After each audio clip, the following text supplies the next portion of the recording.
Good evening दोस्तों, स्वागत है आपका 1 नवंबर 2023 आपकी अपनी फूल पत्ती वाली क्लास में, जिसमें चर्चा करेंगे रोज की तरह करंट अफेयर से जुड़े 10 महत्वपूर्ण सवाल जो आपकी प्रतियोगी परीक्षाओं के लिए काफी महत्वपूर्ण होने वाले हैं।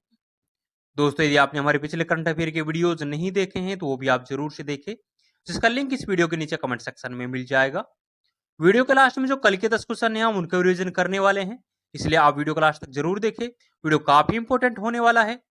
दोस्तों, यदि आप चैनल पे नए हैं तो प्लीज चैनल को सब्सक्राइब करें। यदि आपको वीडियो पसंद आता है तो प्लीज वीडियो को लाइक भी करें और इस वीडियो को ज्यादा से ज्यादा अपने दोस्तों के साथ में शेयर करें। तो बिना किसी देरी के स्टार्ट करते हैं आज का पहला क्वेश्चन है, हाल ही में 8वीं बार बैलन डी और पुरस्कार से किसे सम्मानित किया गया है? तो हाल ही में 8वीं बार बैलन डी और पुरस्कार से लियोन मेसी को सम्मानित किया गया है। लियोन मेसी है, ये अर्जेंटीना के फुटबॉल खिलाड़ी है और इसमें महिला वर्ग का जो खिताब है ये एटाना बोनामती को प्रदान किया गया है। एटाना बोनामती है, ये स्पेन की फुटबॉलर है।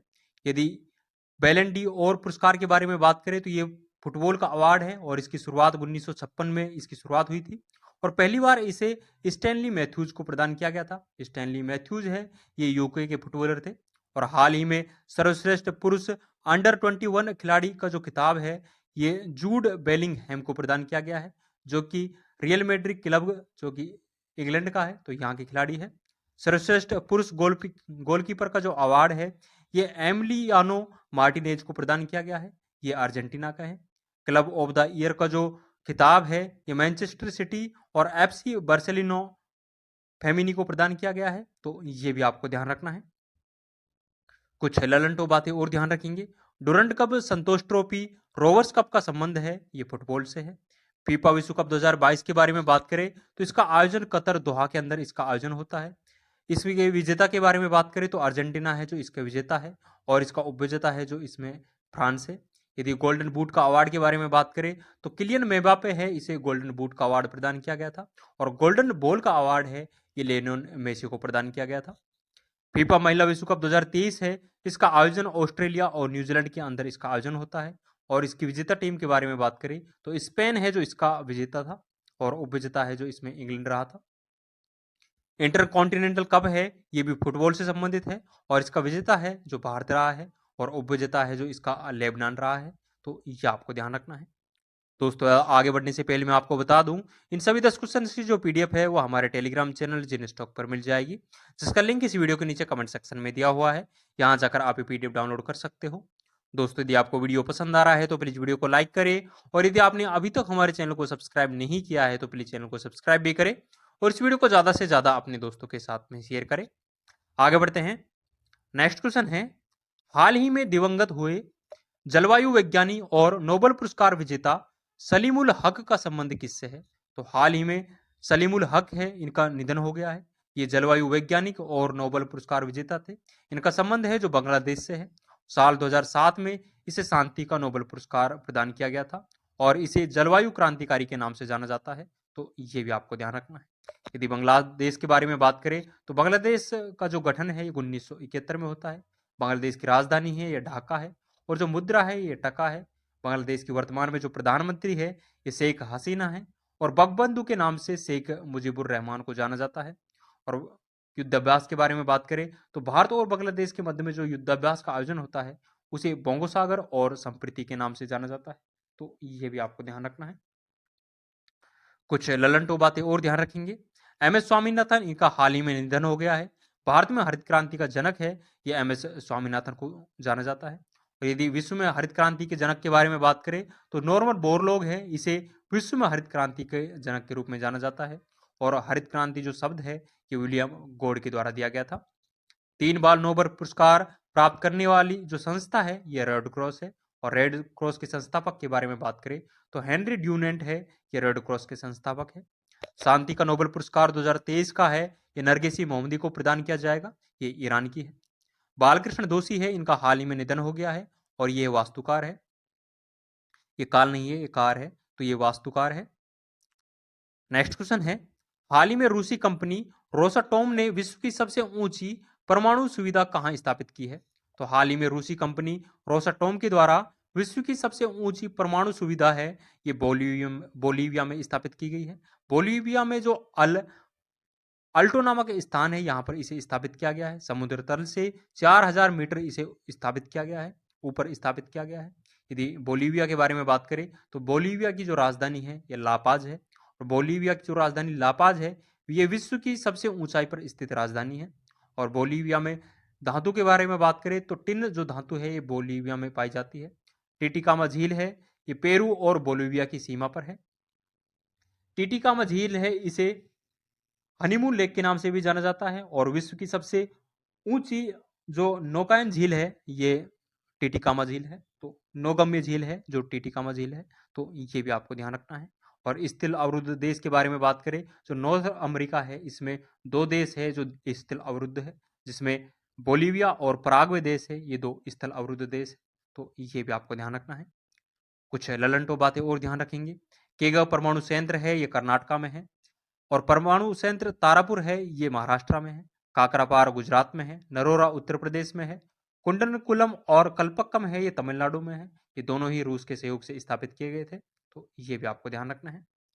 नेक्स्ट क्वेश्चन है, हाल ही में 31 अक्टूबर 2023 को समाप्त हुए मेरा माटी मेरा देश अभियान का संबंध किससे है? तो हाल ही में मेरी माटी मेरा देश अभियान है ये समाप्त हो चुका है। 31 अक्टूबर 2023 को ये समाप्त हुआ है। इसका संबंध है जो संस्कृति मंत्रालय से है, और इस अभियान के तहत जो नारा दिया गया था, मिट्टी को नमन और वीरों को वंदन, इसमें नारा दिया गया था। और हर ग्राम पंचायत में शहीदों की याद में शिलालेख है जो इस अभियान के तहत स्थापित किए जाएंगे, तो ये भी आपको ध्यान रखना है। कुछ ललंटो बातें और ध्यान रखेंगे। विश्व मृदा दिवस है ये 5 दिसंबर को सेलिब्रेट किया जाता है। ब्लैक अर्थ सोइल के रूप में चरणोजम जो मृदा है इसको जाना जाता है। चरणोजम मृदा है ये सर्वाधिक उपजाऊ मृदा है, और जो स्टेपिज घास के मैदान है ये चरणोजम मृदा है, इसमें पाए जाते हैं। काली मृदा है, इसका अन्य नाम के बारे में बात करें तो काली मृदा है, इसको रेगुर मृदा के नाम से भी जाना जाता है। यूरिया गोल्ड है, इसे हाल ही में सीकर राजस्थान से लॉन्च किया गया था। यूरिया गोल्ड है ये सल्फर है इसकी कमी को दूर करता है। जो मिट्टी है इसमें सल्फर की कमी को दूर करने के लिए यूरिया गोल्ड है इसको लॉन्च किया गया था। नेक्स्ट है, हाल ही में चर्चा में रहे क्यूबसेट उपग्रह SSAMU सेट का संबंध किससे है? तो हाल ही में SSMU सेट जो उपग्रह है इसे स्थापित किया गया है, तो इसका संबंध है जो अलीगढ़ मुस्लिम विश्वविद्यालय से है। तो सही तो अलीगढ़ मुस्लिम विश्वविद्यालय है, इनके द्वारा अपना पहला नैनो उपग्रह है ये स्थापित किया है। और भारत की पहली यूनिवर्सिटी है जो उपग्रह भेजने वाली है ये अन्ना यूनिवर्सिटी है, तो ये भी आपको ध्यान रखना है। कुछ ललंटो बातें और ध्यान रखेंगे। आदित्य L1 है, इसे 2 सितंबर को PSLV C57 से लॉन्च किया गया था। NVS-01 है, ये नेविगेशन की सेकंड पीढ़ी का पहला उपग्रह है, और इसे GSLV F12 से लॉन्च किया गया था। चंद्रयान 3 है, इसे 14 जुलाई को LV-M3 M4 रॉकेट से लॉन्च किया गया था, जो कि सफलतापूर्वक चंद्रमा का जो साउथ पोल है इस पर लैंडिंग करता है 23 अगस्त को, तो ये आपको ध्यान रखना है। DSSAR है, ये सिंगापुर का उपग्रह है, और इसे PSLV C56 से लॉन्च किया गया था, तो ये आपको ध्यान रखना है।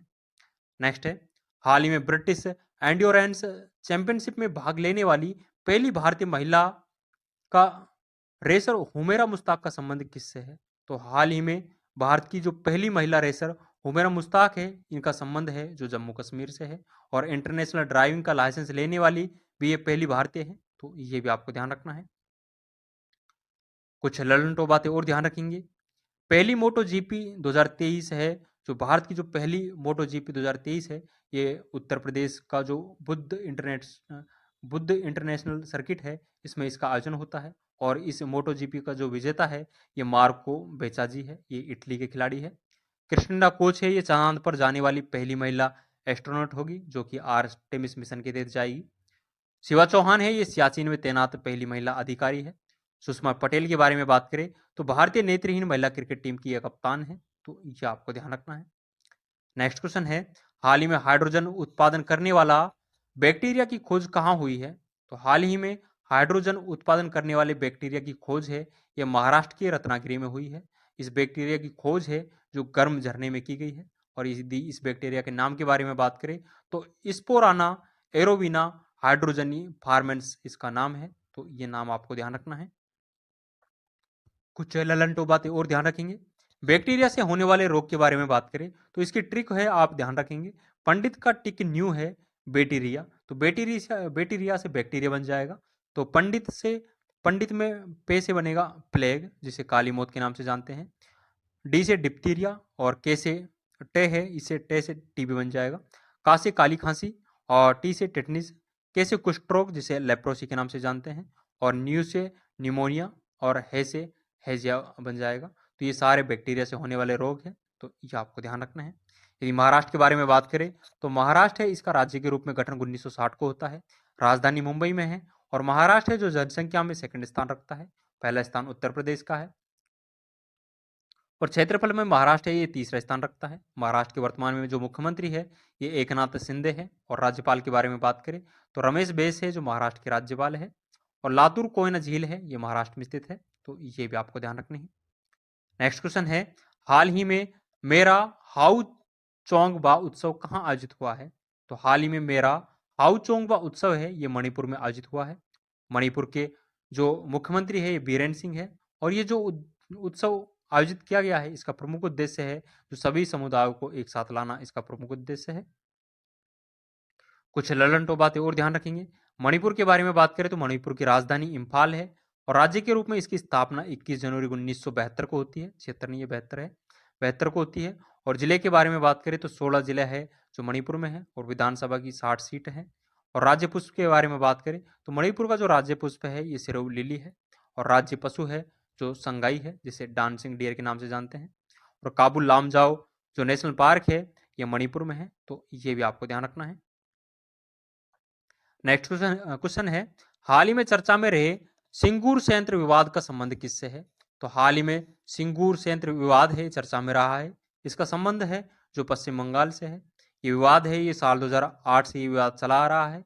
और सिंगूर संयंत्र है ये टाटा कंपनी का नैनो कार का उत्पादन संयंत्र है, तो ये आपको ध्यान रखना है। कुछ लल्लनटो बातें और ध्यान रखेंगे। भारत का पहला स्वदेशी विमानवाद पोत INS विक्रांत है। अंग्रेजी में पहला ज्ञानपीठ पुरस्कार है यह अमिताभ घोष को प्रदान किया गया था, जो कि 54वां ज्ञानपीठ पुरस्कार प्रदान किया गया था। DRDO का जो वर्तमान में हेड है ये समीर कामत है। सती प्रथा का अंत है ये 1829 में राजा राममोहन राय के प्रयासों से और सर विलियम बेंटिंग के प्रयासों से होता है। आज का अंतिम क्वेश्चन देखेंगे, हाल ही में राष्ट्रीय एकता दिवस 2023 कब मनाया गया है? तो हाल ही में जो राष्ट्रीय एकता दिवस 2023 है ये 31 अक्टूबर को मनाया गया है। सरदार वल्लभ भाई पटेल की जयंती पर इस दिवस को मनाया जाता है। सरदार वल्लभ भाई पटेल है ये भारत के पहले उप प्रधानमंत्री और भारत के पहले गृह मंत्री थे। और इस दिवस को मनाने की शुरुआत है इस साल 2014 से होती है। सरदार की उपाधि है 1928 में बारदोली सत्याग्रह के दौरान महिलाओं के द्वारा सरदार पटेल को, सरदार वल्लभ भाई को सरदार की उपाधि है जो प्रदान की गई थी, तो ये आपको ध्यान रखना है। कुछ लल्लनटो बातें और ध्यान रखेंगे। स्टेचू ऑफ यूनिटी है ये सरदार पटेल की प्रतिमा है और ये केवड़िया गुजरात में है। साल 2018 में इसको स्थापित किया गया था। इसकी ऊंचाई के बारे में बात करें तो 182 मीटर ऊंची है और इसका जो वास्तुकार है ये राम सुतार है। स्टेचू ऑफ इक्वलिटी है ये हैदराबाद में है और संत रामानुजाचार्य की प्रतिमा है।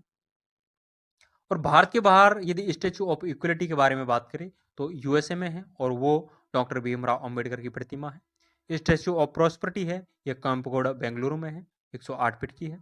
विश्वास स्वरूपम है ये राजसमंद जिला राजस्थान में है और नाथद्वारा में स्थापित है। स्टेचू ऑफ नॉलेज है ये लातूर महाराष्ट्र में है, जो कि डॉक्टर भीमराव अंबेडकर की प्रतिमा है, तो ये भी आपको ध्यान रखना है। दोस्तों ये 10 इंपॉर्टेंट क्वेश्चन हमने आज के डिस्कस किए हैं जो कि आपकी परीक्षाओं की दृष्टि से काफी इंपॉर्टेंट है। एक बार जो कल के 10 क्वेश्चन है उनका भी क्विक रिवीजन कर लेते हैं, जिसमें पहला क्वेश्चन था, हाल ही में SBI ने किसे अपना ब्रांड एम्बेसडर नियुक्त किया है? तो महेंद्र सिंह धोनी को SBI के द्वारा अपना ब्रांड एम्बेसडर नियुक्त किया गया है। सॉरी। नेक्स्ट है, AI सुरक्षा पर पहला वैश्विक नेताओं का शिखर सम्मेलन कहां आयोजित हुआ है? तो ये UK में आयोजित हुआ है। नेक्स्ट है, हाल ही में FATF ने किसे ग्रे लिस्ट से हटाया है? तो हाल ही में 4 देशों को FATF के द्वारा ग्रे लिस्ट से हटाया गया है, जिसमें केमन आइलैंड, जॉर्डन, पनामा और अल्बानिया है। नेक्स्ट है, प्रतिवर्ष विश्व शहर दिवस कब मनाया जाता है? तो ये 31 अक्टूबर को मनाया जाता है। नेक्स्ट है, अल्बानिया में आयोजित अंडर 23 कुश्ती में विश्व चैंपियन बनने वाली देश की पहली महिला पहलवान कौन है? तो रितिका हुड्डा बनी है। नेक्स्ट है, हाल ही में वर्ल्ड स्टील एसोसिएशन के उपाध्यक्ष पद पर किसे नियुक्त किया गया है? तो टीवी नरेंद्र को नियुक्त किया गया है। नेक्स्ट है, हाल ही में केंद्रीकृत वन्यजीव अपराध प्रबंधन प्रणाली HAW के किसने प्रारंभ की है? तो इसे कर्नाटक राज्य के द्वारा प्रारंभ किया गया है। नेक्स्ट है, 37वां राष्ट्रीय खेलों का आधिकारिक प्रायोजक कौन है? तो इसका आधिकारिक प्रायोजक है जो पेटीएम है। नेक्स्ट क्वेश्चन है, हाल ही में चर्चा में रहे जय भीम मुख्यमंत्री प्रतिभा विकास योजना का संबंध किससे है? इसका संबंध है जो नई दिल्ली से है। नेक्स्ट है, 16वां भारतीय नगरीय परिवहन सम्मेलन कहाँ हुआ है? तो इसको नई दिल्ली में इसका आयोजन हुआ है। तो दोस्तों ये 10 इंपॉर्टेंट क्वेश्चन हमने कल किए और 10 इंपॉर्टेंट क्वेश्चन हमने आज के डिस्कस किए हैं जो कि आपकी परीक्षाओं की दृष्टि से काफी इंपॉर्टेंट है। आज के सभी 10 क्वेश्चन की जो पीडीएफ है वो हमारे टेलीग्राम चैनल जीनेस्टॉक पर मिल जाएगी, जिसका लिंक इस वीडियो के नीचे कमेंट सेक्शन में दिया हुआ है। यहाँ जाकर आप पीडीएफ डाउनलोड कर सकते हो। दोस्तों यदि आपको वीडियो पसंद आ रहा है तो प्लीज वीडियो को लाइक करें और यदि आपने अभी तक हमारे चैनल को सब्सक्राइब नहीं किया है तो प्लीज चैनल को सब्सक्राइब करें। आज के लिए बस इतना ही, मिलते हैं नेक्स्ट वीडियो में। थैंक यू, जय हिंद।